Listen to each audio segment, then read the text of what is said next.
Assalamu alaikum wa rahmatullahi wa barakatuh. Yusuf Badat here for Ramadan Inspirations, episode number 2. Today, let us look at the inspiration in regards to the Holy Quran. We know that the blessed month of Ramadan has a special connection with the Quran. Allah Himself says, شَهْرُ رَمَضَانَ الَّذِي أُنزِلَ فِيهِ الْقُرْآنِ. The blessed month of Ramadan is the month wherein the Quran was revealed. Jibreel alayhi salatu wassalam, the angel, would often come to the Prophet, peace and blessings upon him, with revelation.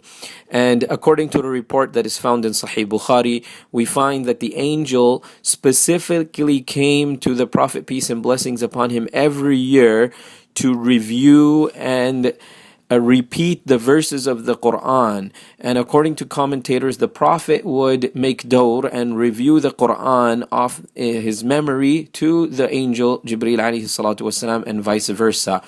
And according to the report, it's mentioned the year that the Prophet, peace and blessings upon him, passed away, عَرَضَهُ فِي عَامِ وَفَاتِهِ مَرَّتَيْن. He reviewed the Quran like this with the angel twice. So there is a deep connection with the blessed month of Ramadan and the Quran, and we are to connect with the Quran as much as possible during this blessed month.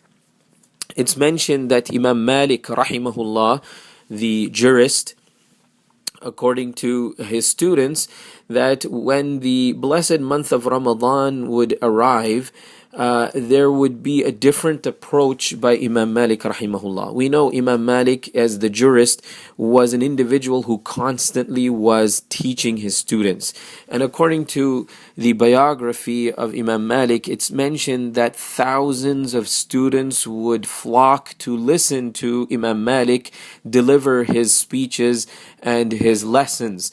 And we know that he had authored the Mu'atta, the great manual of hadith, and it's one of the first works in the collections of hadith, and many individuals had memorized this, and Imam Malik himself, as the author, would teach this. People would come from far and wide to learn and seek knowledge from the great scholar and the jurist. However, Imam Malik, being so connected to knowledge, being an educator, when it came to the blessed month of Ramadan, it's mentioned that he specifically took out time to connect with the Quran. And according to some of the reports, إِذَا دَخَلَ رَمَضَانُ, when the blessed month of Ramadan would come, يَفِرُّ مِنَ الْحَدِيثِ وَمَجَالِسِهِ أَهْلِ الْعِلْمِ, that Imam Malik would cut down his teaching duties, and he would also reduce his majalis, meaning his sittings and his dialogues and his communication with the people of knowledge. The reason being is وَيَقْبِلُ عَلَى تِلَاوَةِ الْقُرْآنِ, he would constantly connect with the recitation of the Holy Quran. Everyone knows Imam Bukhari rahimahullah, Muhammad ibn Ismail al-Bukhari. It's mentioned that he would يختم في رمضان في النهار كل يوم ختمة, that every single day and night of Ramadan he would complete a recitation of the Quran.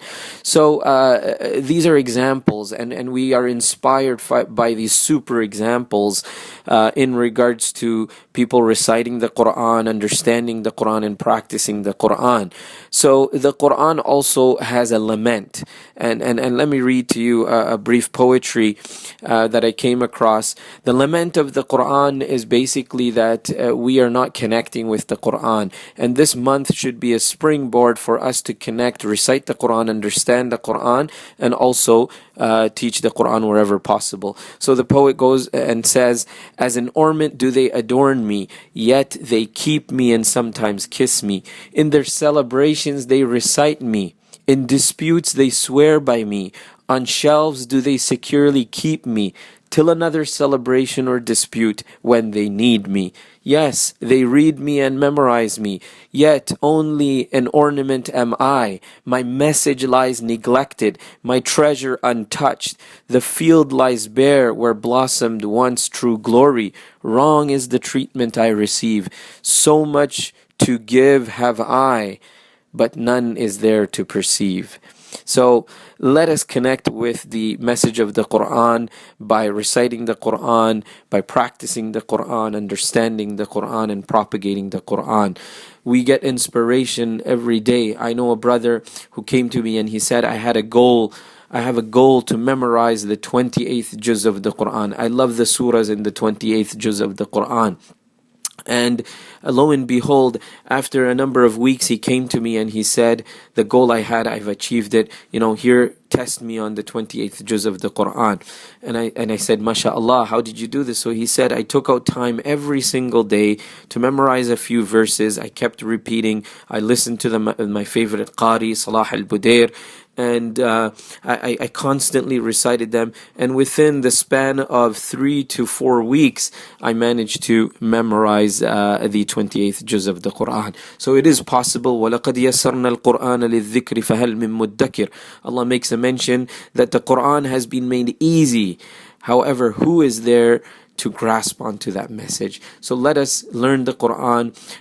Take out time, schedule yourself, go to the learned and learn both the recitation, the proper articulation with tajweed, as well as the meanings of the Quran. And in today's time, with so much technology and different means of acquiring this knowledge, we have no excuse. So may the blessed month of Ramadan be filled with activity for each and every one of us. And may Allah subhanahu wa ta'ala accept our deeds and inspire us to connect with the message of the Quran. فَجَزَاكُمُ اللَّهُ خَيْرًا وَالسَّلَامُ عَلَيْكُمْ وَرَحْمَةُ اللَّهِ وَبَرَكَاتُهُ.